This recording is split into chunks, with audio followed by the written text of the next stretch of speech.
Hello friends, welcome back to my channel RCT classes. और एक बार फिर से स्वागत है आपका यूट्यूब चैनल पे। और आज मोस्ट इम्पॉर्टेंट टॉपिक का डिस्कशन स्टार्ट करने वाले हैं। चलिए लेट्स स्टार्ट इट।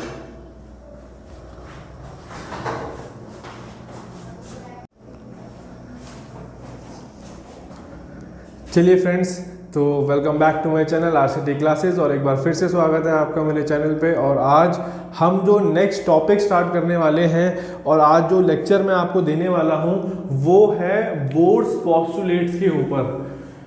बेसिकली ये टॉपिक क्यों चूज किया जा रहा है, क्योंकि ये 11th में आपको केमिस्ट्री में हेल्प करने वाला है। आपने 11th chemistry second chapter structure of atom, वहां पर ये बोर्ड्स के पोस्टुलेट्स आपको हेल्प आउट करेंगे। और as well as class 12th जो एटम्स है, फिजिक्स का जो चैप्टर है, वहां पर भी ये सारी चीजें आपको हेल्प करने वाली है।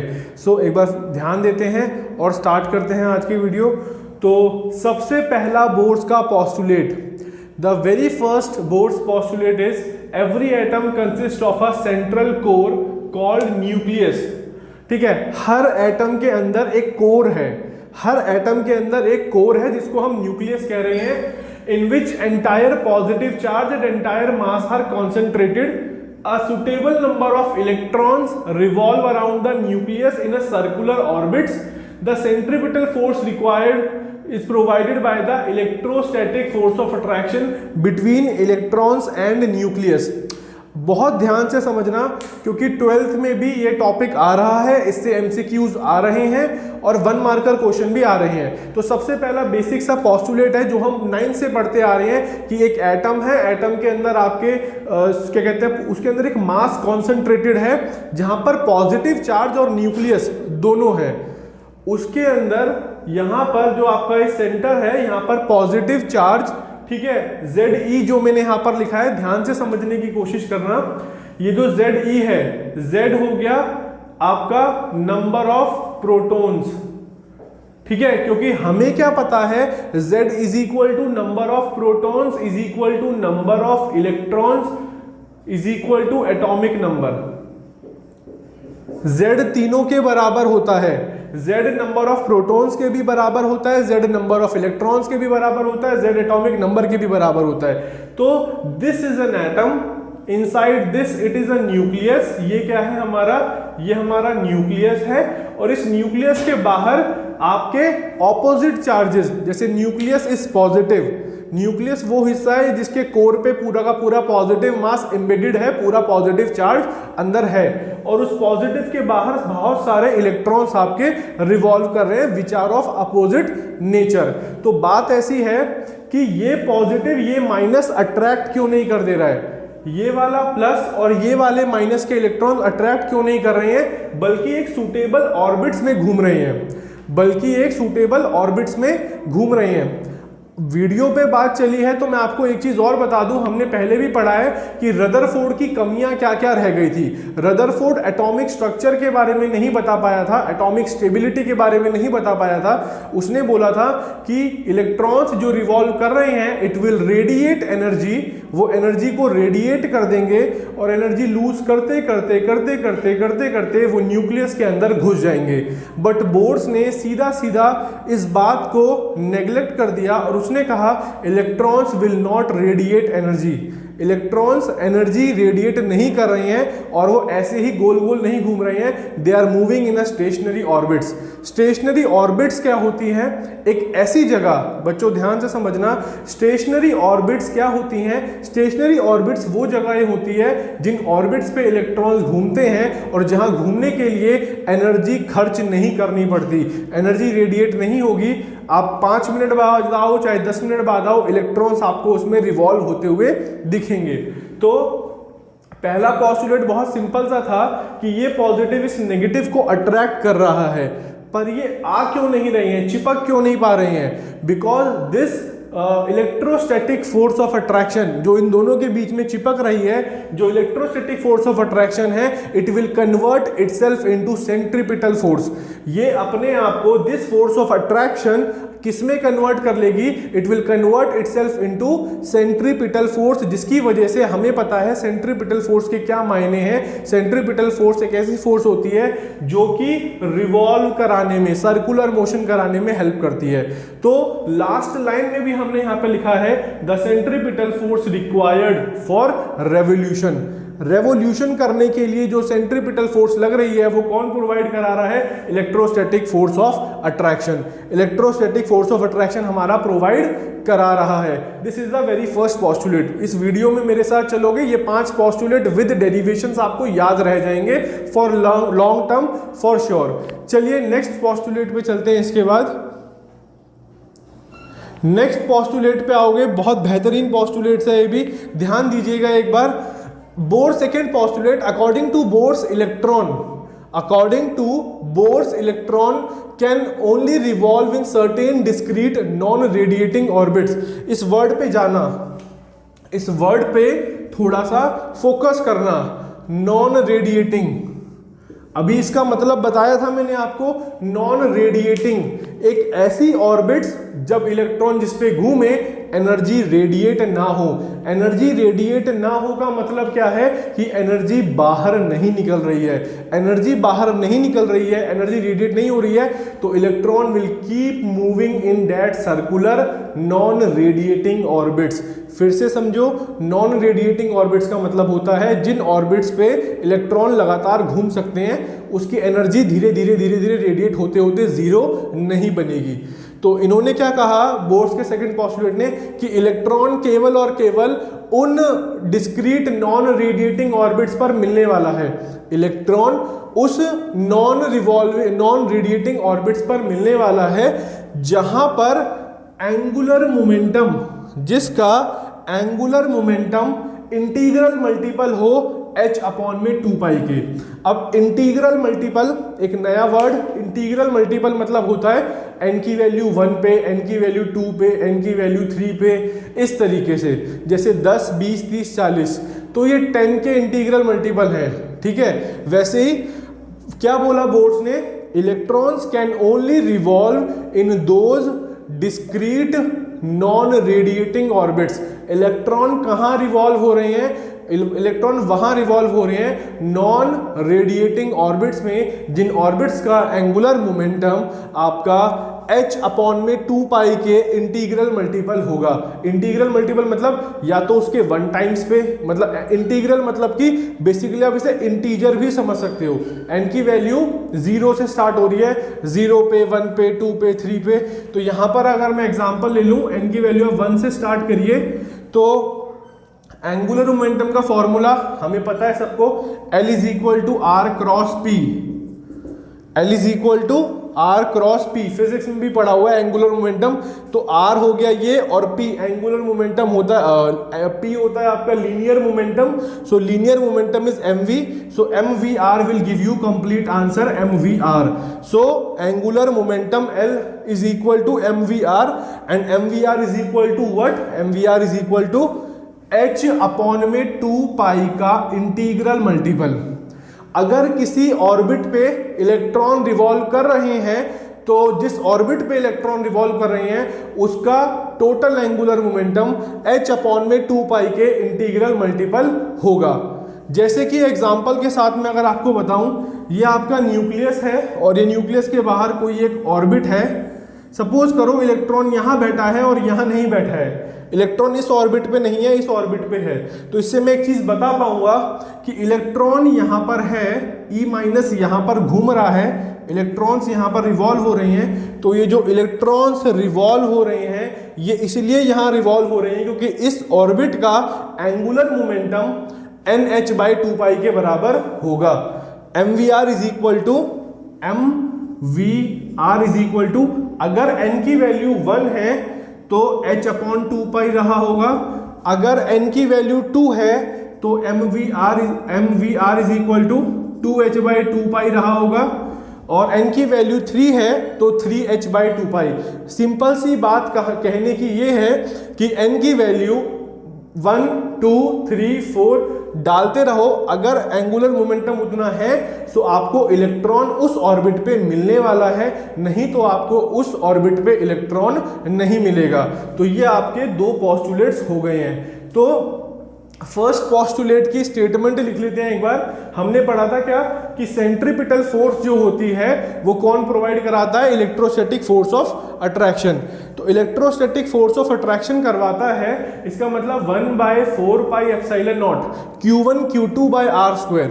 ये हमें पता है, सबको फॉर्मूला होता है इलेक्ट्रोस्टैटिक फोर्स का। इलेक्ट्रोस्टैटिक फोर्स का फॉर्मूला होता है F = 1/4πε0 Q1 Q2/r²। 11th वाले बच्चे अगर ये वीडियो देख रहे हैं तो उनको मैं एक चीज बता दूं, जैसे आपने ग्रेविटेशनल फोर्स के बारे में पढ़ा है G(m1m2/r²), क्योंकि 11th का भी कंटेंट यहाँ पर मिल रहा है तो हो सकता है दोनों क्लास के बच्चे यहाँ पर देख रहे हो, तो 12th वालों को तो पता है इलेक्ट्रोस्टैटिक का फॉर्मूला।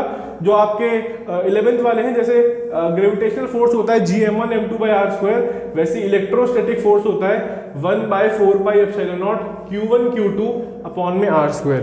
Q1 आपका कोई एक चार्ज हो गया, Q2 कोई दूसरा चार्ज हो गया, इन दोनों के बीच का डिस्टेंस हो गया r।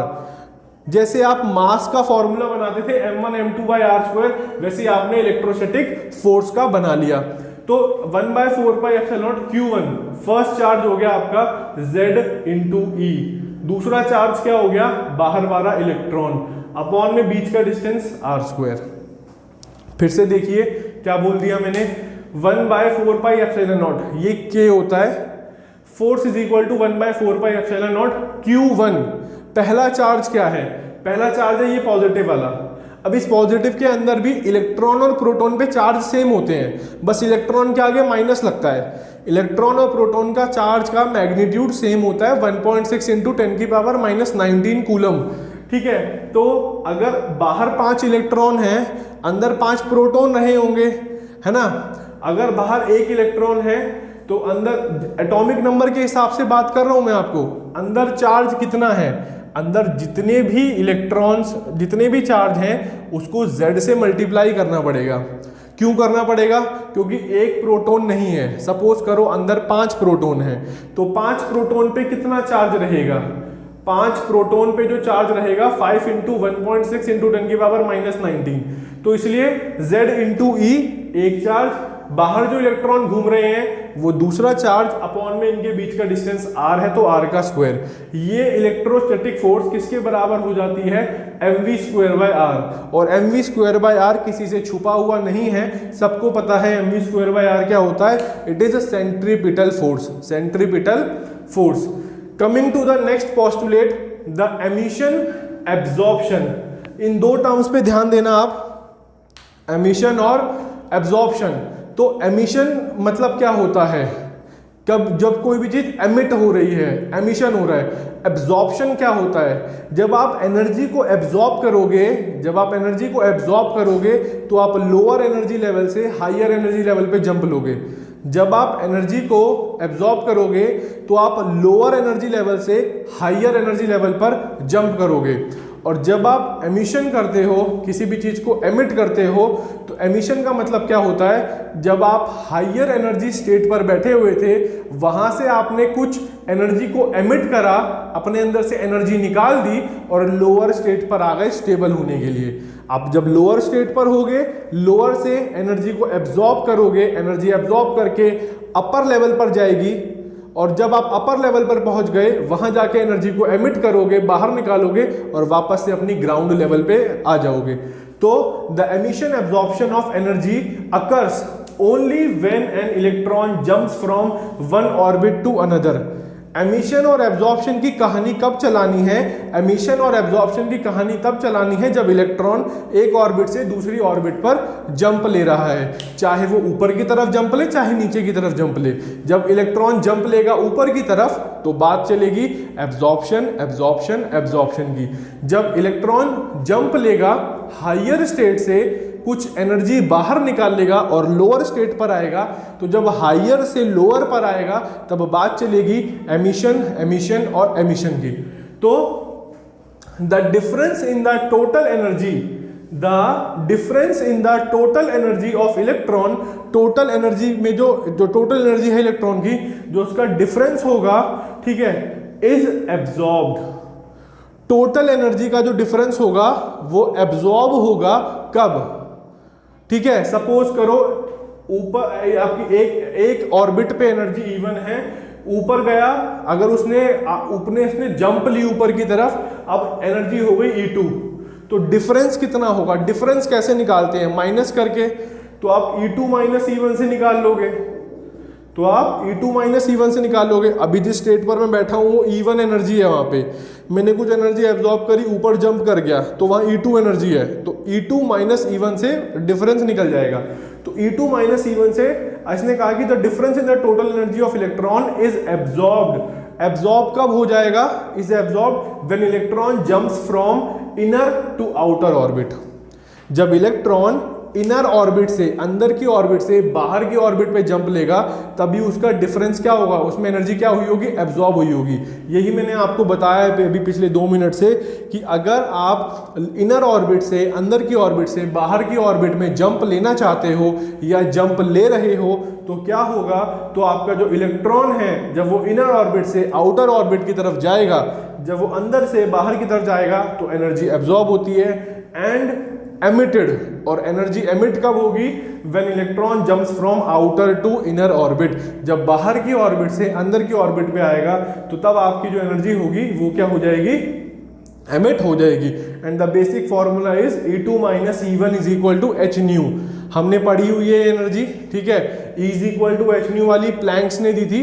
तो the energy difference E2 minus E1 is equal to h nu. चलिए फिर आगे स्टार्ट करते हैं। इसके बाद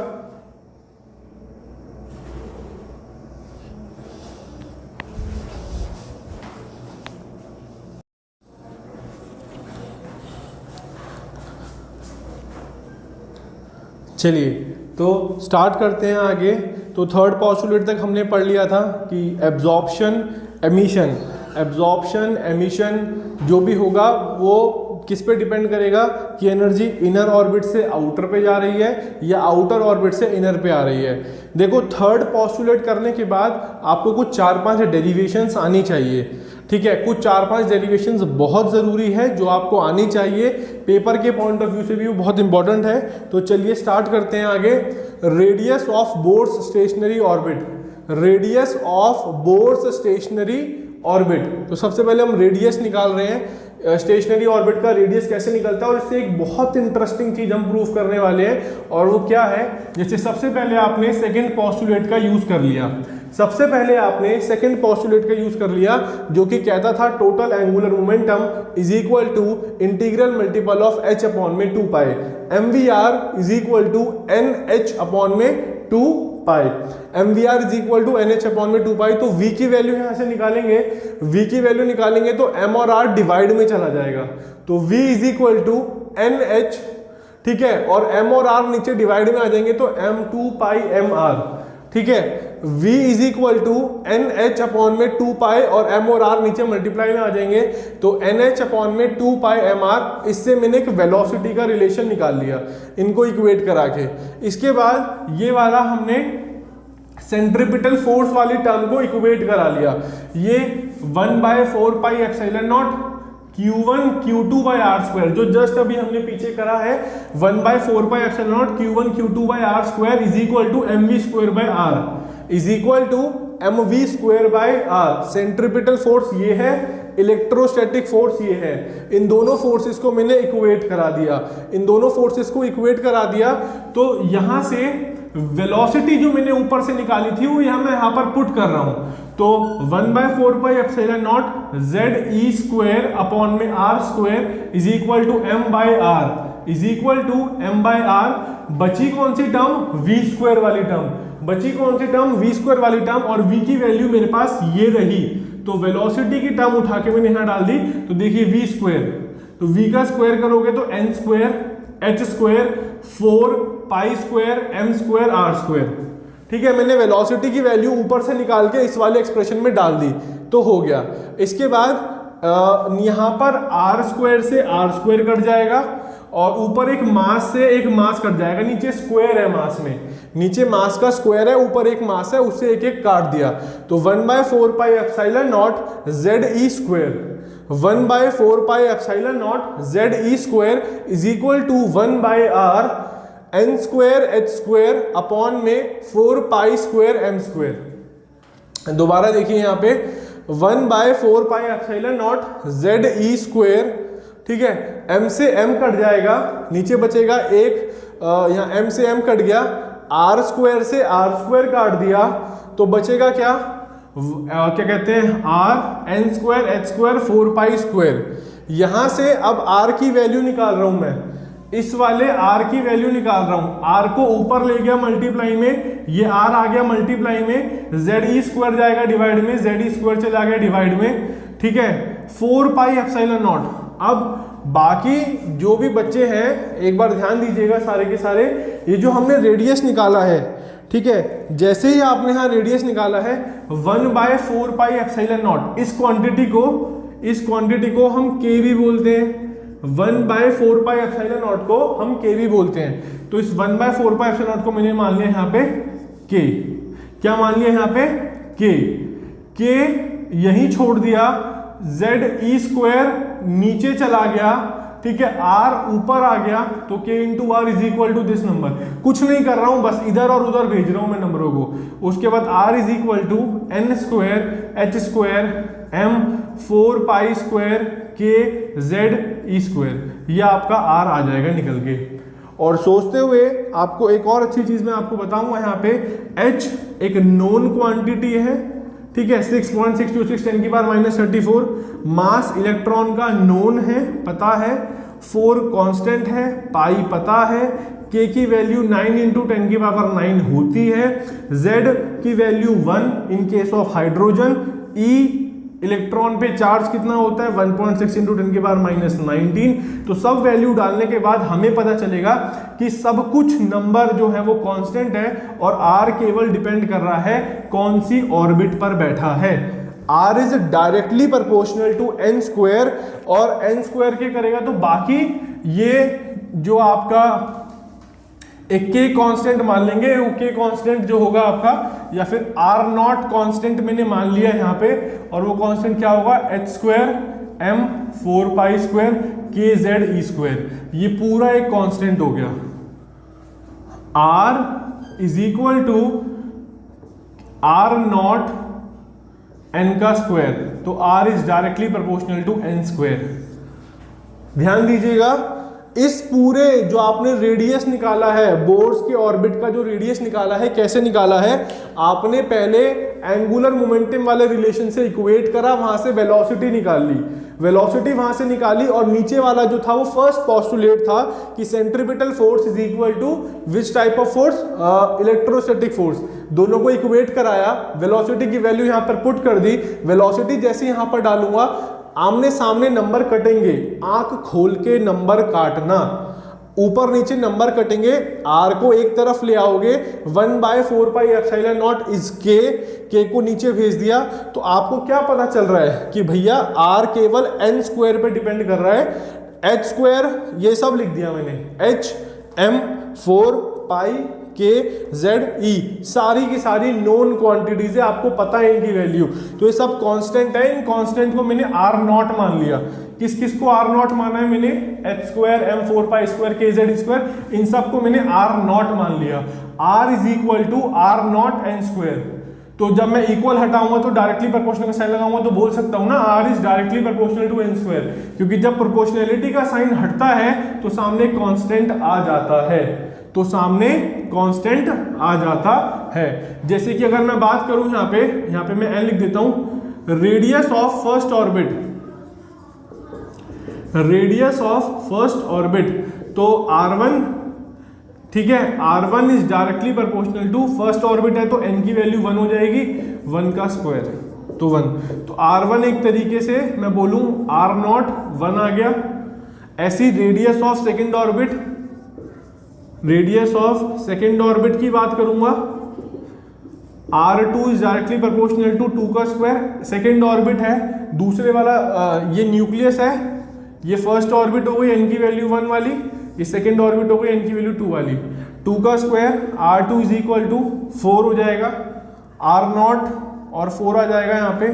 ये मेरी पहली इक्वेशन, ये मेरी दूसरी इक्वेशन, ठीक है। ऐसे ही अगर मैं थर्ड ऑर्बिट के लिए निकालूंगा, R3 डायरेक्टली प्रोपोर्शनल टू 3 का स्क्वायर, यहाँ से R3 की वैल्यू आ जाएगी मेरी अप्रोक्सीमेटली 9 के आसपास। अब आप इसको डिवाइड करके देख लो, R1 का रेशियो, R2 का रेशियो, R3 का रेशियो इज 1:4:9, 1:4:9। इसका मतलब रेडियस जो होता है ऑर्बिट का is not equally spaced, radius of orbit is not equally spaced, equally spaced नहीं होता। कौन नहीं होता equally spaced? Radius of orbit, radius of orbit is not equally spaced. ये प्रूफ करने के लिए नाम से भी डेरिवेशन आपके पेपर में आ सकती है, नाम से भी ये डेरिवेशन आपके पेपर में आ सकती है कि how can you show that radius of N orbit is not equally spaced. तो आपके सामने है पूरी की पूरी ये डेरिवेशन। R0 की वैल्यू आपने निकाल दी थी, R0 कैसे निकाला हुआ है, इक्वेट कराया था, R की वैल्यू निकाली, पता क्या चला सब कुछ कांस्टेंट है और n स्क्वायर नहीं है, n स्क्वायर कांस्टेंट नहीं है, तो R इज इक्वल टू, इस पूरी क्वांटिटी को मैंने R0 मान लिया, R0 n स्क्वायर, तो Rn is directly proportional to n का स्क्वायर। तो मैंने कुछ केसेस सॉल्व कर दिए।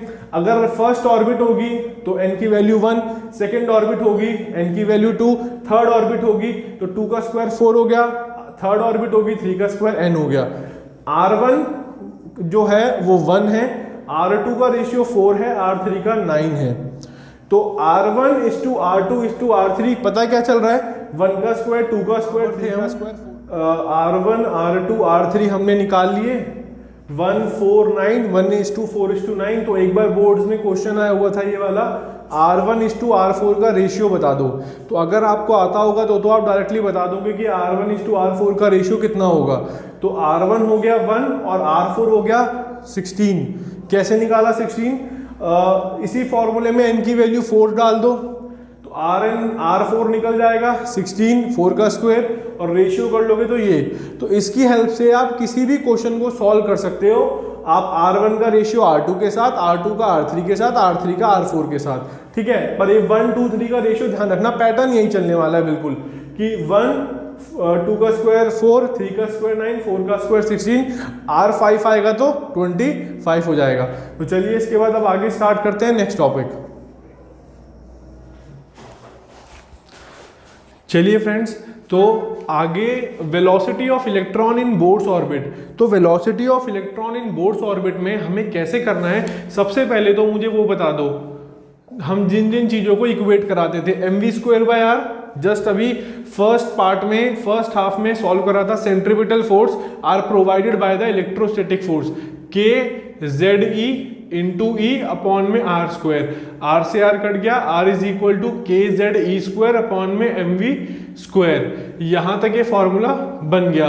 तो एक इक्वेशन R की यहां से निकल जाएगी फर्स्ट बोर्ड्स के पोस्टुलेट से, और सेकंड जो अब हम निकालने वाले हैं वो निकालेंगे हम second postulate MVR, linear angular momentum of any orbit, electrons are residing in any of the orbit, ठीक है, which angular momentum, whose angular momentum are integral multiple of h/2 पाई। तो यहां से R की एक सेकंड वैल्यू निकाल लेते हैं, R is equal to NH upon में 2 pi mv।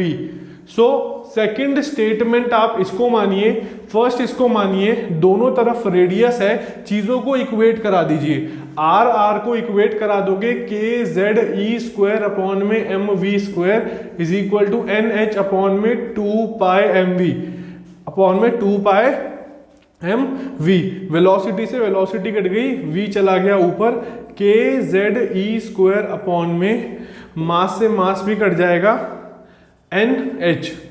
See this formula, KZE² 2 पाई आपका यहां चला जाएगा, साथ में आएगा 2 पाई KZE² अपॉन में NH। चेक कर लेते हैं एक बार formula, 2 pi k Z e square upon में एन एच, बिल्कुल करेक्ट फॉर्मूला हमने निकाला है। ये फॉर्मूला जो हमने डिराइव करा है इट इज वेलोसिटी फॉर्मूला, ठीक है, for moving in a particular orbit in case of particular hydrogen atom, in case of hydrogen atom z is equal to 1, z is equal to 1, on putting value z is equal to 1 we will get velocity is equal to 2 pi k e square upon nh, 2 pi k e square upon में nh. Here we can see that velocity is inversely proportional to n, velocity is inversely proportional to n. 2 pi is a constant quantity, k 9 into 10 की power 9 constant quantity, e square 1.6 into 10 की power minus 19 constant, h is a constant. So after putting all the values, the in case of n is equal to 1, ठीक है, जब radius of orbit क्या होगा, जब radius of orbit क्या होगा, जब रेडियस ऑफ ऑर्बिट फर्स्ट होगा तो वेलोसिटी जो हमारी निकल के आएगी अप्रॉक्सीमेटली सारी वैल्यूज पुट करने के बाद हमें जो वैल्यू मिलेगी इट इज 2.2 इंटू 10 की पावर 6 मीटर पर सेकेंड. तो वेलोसिटी विल बी 2.2 इंटू 10 की पावर 6 मीटर पर सेकेंड अगर n की वैल्यू 1 डालते हो तो. और एक सीधा सीधा रिलेशन आपको देखने को मिलेगा कि वेलोसिटी और n इनवर्सली प्रोपोर्शनल है, वेलोसिटी और n इनवर्सली प्रोपोर्शनल है, मतलब as soon as n value increases velocity decreases. जैसे जैसे n बढ़ेगा आउटर ऑर्बिट्स पे जाओगे आपकी n की वैल्यू इंक्रीज होगी but the velocity will start decreasing. Next derivation जो थर्ड पोस्टुलेट के अंदर ही आती है, लिखते हैं हम यहाँ पे frequency of an electron in stationary orbit.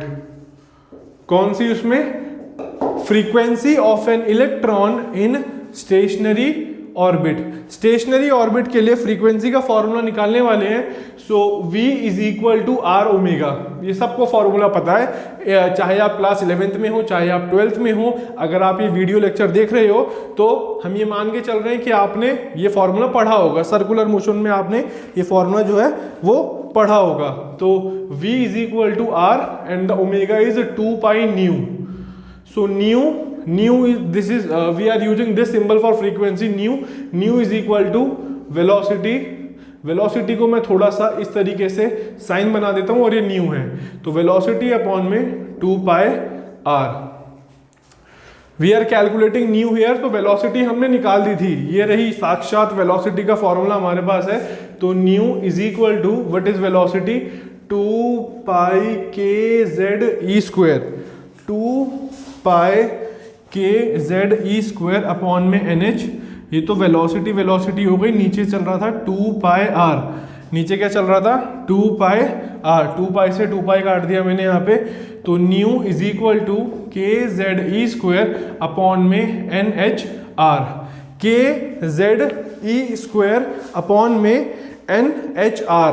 ये भी फ्रीक्वेंसी की बात करूं तो z की वैल्यू 1 होगी हाइड्रोजन के केस में.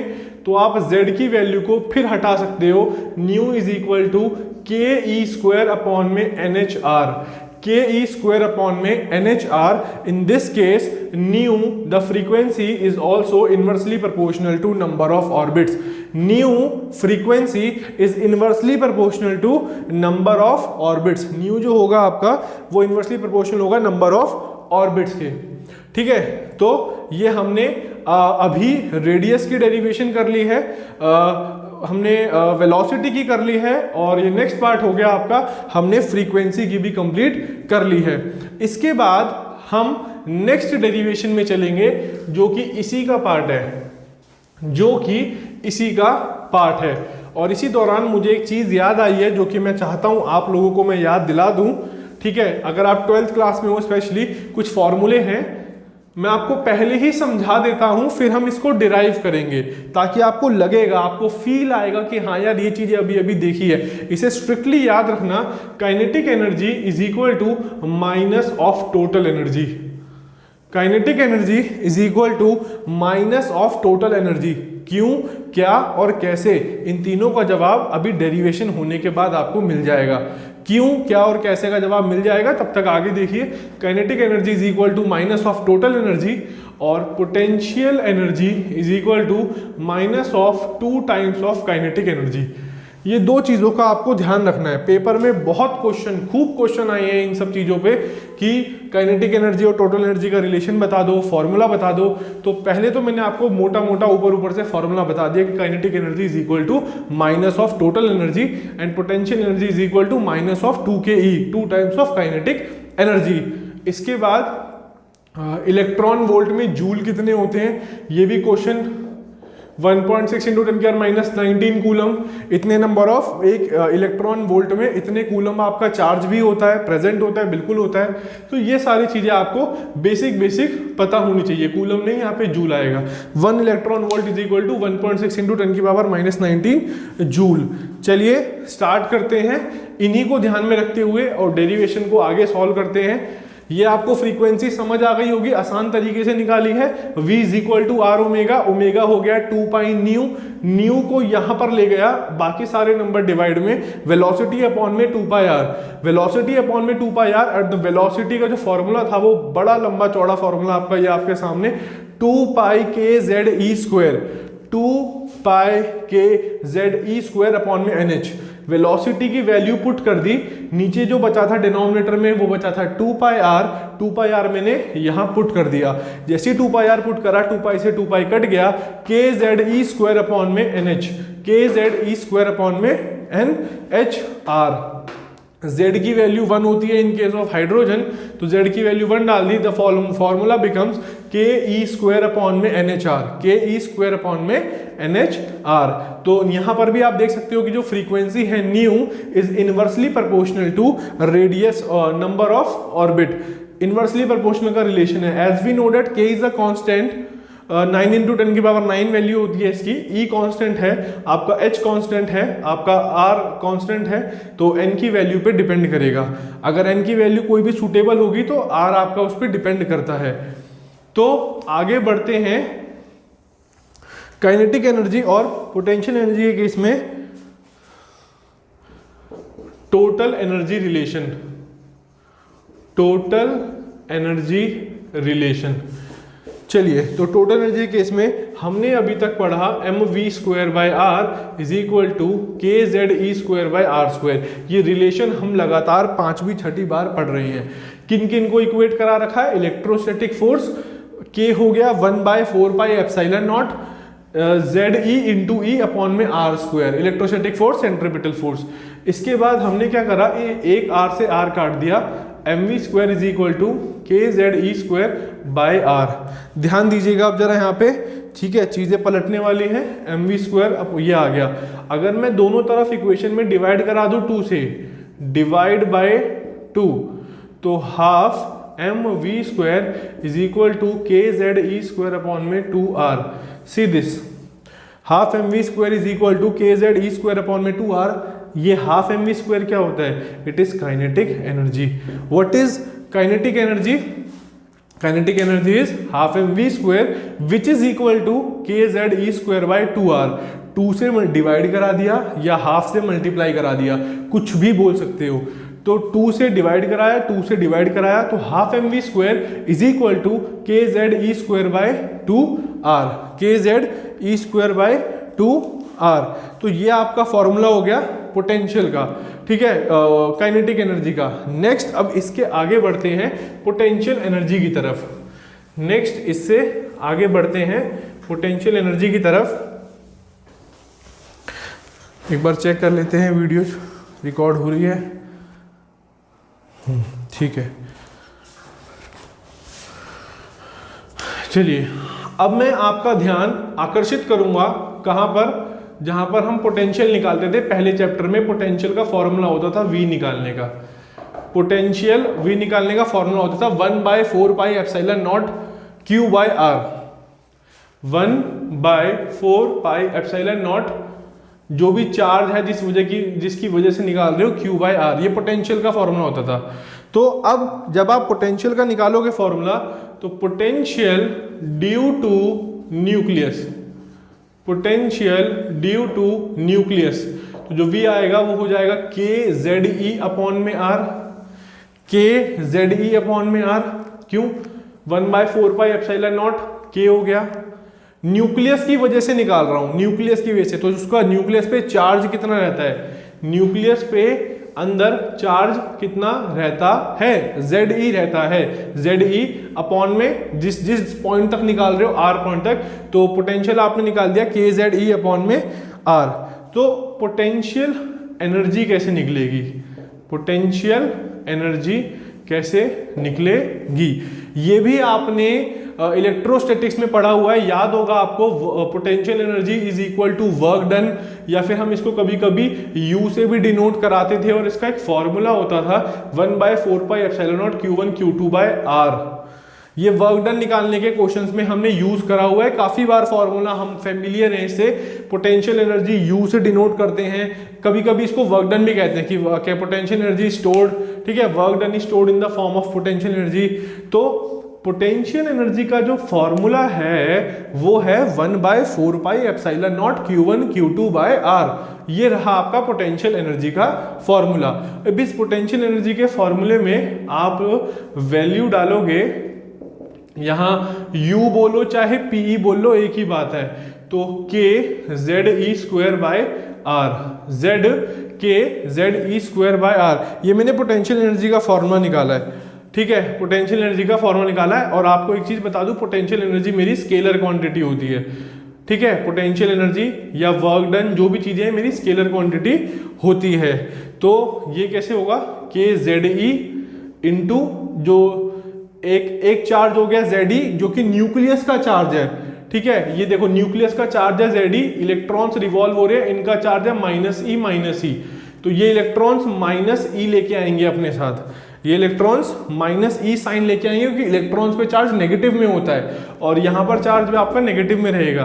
तो potential energy is equal to -KZe²/R। See potential energy is equal to -KZe²/R, potential energy is equal to KZe²/R। ये पोटेंशियल एनर्जी का फॉर्मूला है, ये काइनेटिक एनर्जी का फॉर्मूला है, दोनों को ध्यान से देख लीजिए, पेपर में क्वेश्चन इससे बनके आते हैं।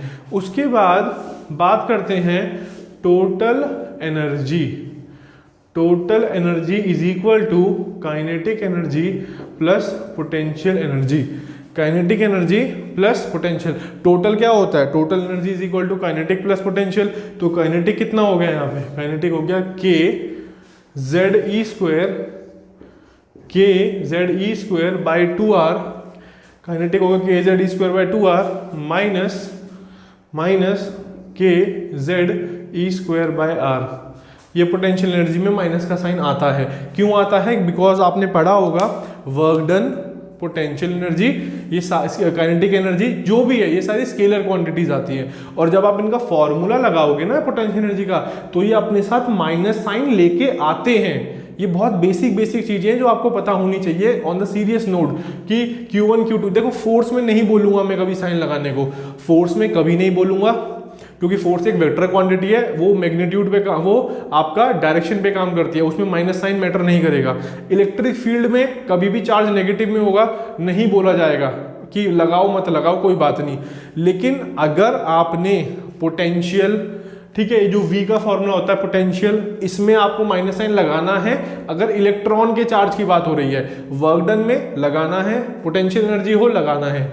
यहां तो मेरे पास साइन आया ही नहीं, यहाँ दोनों पे आपको सवाल आएगा सर काइनेटिक एनर्जी में भी माइनस आना चाहिए, बट काइनेटिक एनर्जी का फॉर्मूला हमने कहां से इक्वेट कराया है, फोर्स को इक्वेट कराया है, force is a vector quantity, तो इस जगह पर वेक्टर क्वांटिटी की वजह से पॉजिटिव साइन बना रह गया, तो इसलिए काइनेटिक एनर्जी पॉजिटिव निकली। मैं जितना हो सकता है आपको इलेबोरेट करके बताने की कोशिश कर रहा हूं, ठीक है। KZe²/2R माइनस KZe²/R, दोनों का एलसीएम ले लूंगा, नीचे आ जाएगा 2R, तो ये नंबर KZe² माइनस R के डेरिवेटिव 2 आ जाएगा 2KZe², और KZe² में से 2KZe² माइनस होगा तो आंसर आ जाएगा minus KZe²/2R। This is the formula for total energy, please note it. Total energy का जो फॉर्मूला निकल के आएगा वो होगा kinetic plus potential energy, kinetic energy का लिखा, पोटेंशियल एनर्जी का लिखा, दोनों का सम कराया, माइनस के जेड ई स्क्वायर अपॉन में 2r, माइनस के जेड ई स्क्वायर अपॉन में 2r, this is the formula of combined total energy. जब आप इन सारी वैल्यूज को पुट कर लोगे, जब आप इन सारी वैल्यूज को पुट कर लोगे तो मैं आपको एक बहुत अच्छा फॉर्मूला बताने वाला हूं, तो जरा ध्यान रखना थोड़ा सा। टोटल एनर्जी का फॉर्मूला, टोटल एनर्जी ये जो आपने निकाली है इसका फॉर्मूला होता है -13.6 अपॉन में n स्क्वायर इलेक्ट्रॉन वोल्ट। बस लास्ट में 5 मिनट 2 मिनट और बचे हुए हैं, ध्यान दे के सुनना।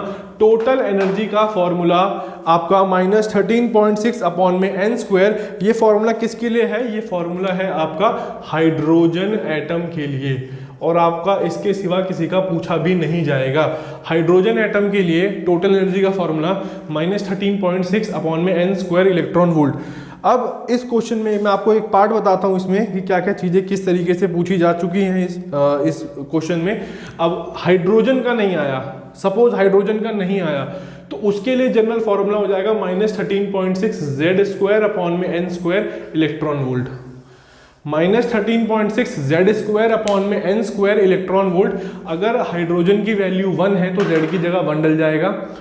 अगर फर्स्ट ऑर्बिट पे निकालना है n की वैल्यू 1 पुट कर दीजिए, n की वैल्यू 2 पे निकालना है तो 2 पुट कर दो, 3 निकालना है 3 पुट कर दो, और ऐसे करते करते आप अलग अलग वैल्यूज को पुट करके आप टोटल एनर्जी निकाल सकते हो। फिर से सुन लो, हाइड्रोजन की जगह अगर हीलियम का आ गया, हाइड्रोजन की जगह अगर हीलियम की एनर्जी पूछ ली गई तो हीलियम का एटॉमिक नंबर होता है 2, तो z स्क्वायर में 2 का स्क्वायर हो जाएगा, z स्क्वायर में 2 का स्क्वायर हो जाएगा अपॉन में n। ये आपको दिया जाएगा कि नंबर ऑफ ऑर्बिट कौन सी है, जो नंबर ऑफ ऑर्बिट होगी आप उस पर सॉल्व कर लेंगे।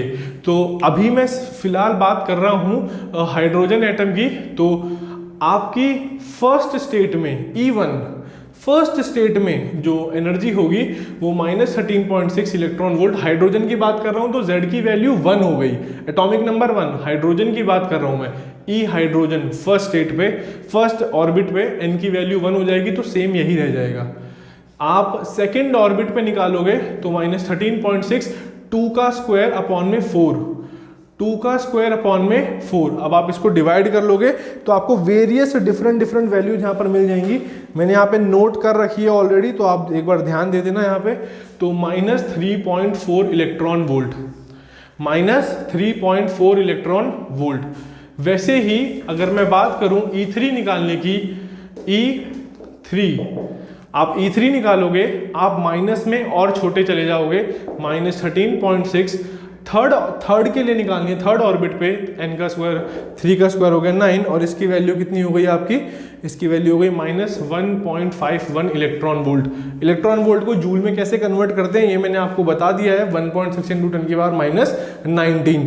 ऐसे करते करते करते करते आप E इन्फिनिटी पे पहुंचोगे तो ये वैल्यू छोटे होते होते होते होते कभी ना कभी 0 पर रीच कर जाएगी, 0 पर रीच कर जाएगी। तो ये भी क्वेश्चन आता है कि किसी इलेक्ट्रॉन को, ध्यान से सुनना सवाल को, अभी 1 नंबर का सवाल बता दिया 2017 में आया था। किसी एक इलेक्ट्रॉन को आयोनाइजेशन एनर्जी का नाम आपने सुना होगा, the minimum amount of energy required, ठीक है। आप कितनी एनर्जी कम से कम लगेगी किसी भी इलेक्ट्रॉन को उसकी ग्राउंड स्टेट से, सिंपल स्टेट से, ग्राउंड स्टेट से, ठीक है, उठा के बाहर भेजने में। तो आयोनाइजेशन एनर्जी के बारे में हम जानते हैं कि minimum amount of energy required, ठीक है, to take out the electron from its ground state to outside of the particular atom. बाहर इन्फिनिटी पे भेज दिया, इलेक्ट्रॉन निकाला, कितनी एनर्जी लगी? इन्फिनिटी पे भेज दिया। तो कभी आ गया निकालने के लिए कि आपने फर्स्ट स्टेट से इन्फिनिटी पे भेज दिया, तो हाइड्रोजन की आयोनाइजेशन एनर्जी कितनी होगी? हाइड्रोजन की आयोनाइजेशन एनर्जी कितनी होगी? तो आप E इन्फिनिटी -E1 ऐसे निकालोगे। उसने, आपने फर्स्ट एनर्जी स्टेट से निकाला और बाहर भेज दिया। बाहर कहाँ भेजा? बाहर तो इन्फिनिटी पे चला गया। तो कितना एनर्जी लगेगी? आयोनाइजेशन एनर्जी हाइड्रोजन की कितनी होगी, कितनी लगेगी? E infinity -E1। इन्फिनिटी पे कोई भी एनर्जी 0 होती है, E1 की वैल्यू फर्स्ट स्टेट पे कितनी थी, -13.6 इलेक्ट्रॉन वोल्ट, तो माइनस माइनस हो गया plus 13.6 electron volt. This much amount of energy is required to take an electron with n की वैल्यू 1 फ्रॉम n की value 1 state to the outside of the atom. Ionization energy ऐसे निकाली जाती है, ठीक है। अब इसकी जगह अगर होता कि किसी भी इलेक्ट्रॉन को सेकेंड स्टेट से, उसकी सेकेंड स्टेट से आयोनाइजेशन एनर्जी कितनी होगी, तो सेकेंड से आयोनाइजेशन एनर्जी कितनी होगी, तो ध्यान रखना आयोनाइजेशन एनर्जी का कॉन्सेप्ट जब आता है तो आप एक वैल्यू इन्फिनिटी मानते हो, क्योंकि वो 2 से निकाला है इलेक्ट्रॉन, भेज का रहा हूं मुझे भी नहीं पता, एटम से बाहर निकाल के फेंक दिया उसको, तो वो इन्फिनिटी पे चला गया। तो अगर कभी पूछ लिया जाए कि अगर 2 सेकेंड ऑर्बिट पे से निकाल के उसे इन्फिनिटी पे भेज दिया, तो E infinity minus E2, infinity पे एनर्जी 0 हो जाती है, माइनस इन्फिनिटी पे 0 क्यों होती है, क्योंकि E1 पे इतनी थी, E2 पे -3.4, E3 पे -1.51, ऐसे करते करते